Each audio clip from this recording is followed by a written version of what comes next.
sitting on the floor playing with your grandchildren, sitting in a car, sitting in front of a screen, sitting at a desk. All this sitting is creating tightness in our hips. And as active grandparents, we need to be mobile. We got to be out there ready to catch somebody as they come shooting down the slide.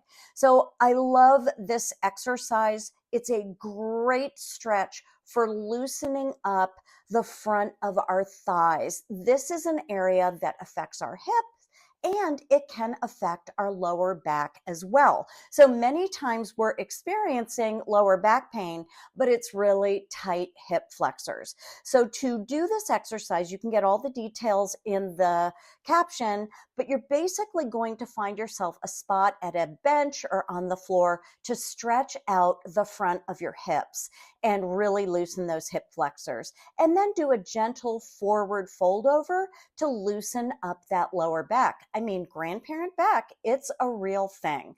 So you can follow me for more tips and tricks for active grandparenting and active aging to live younger longer.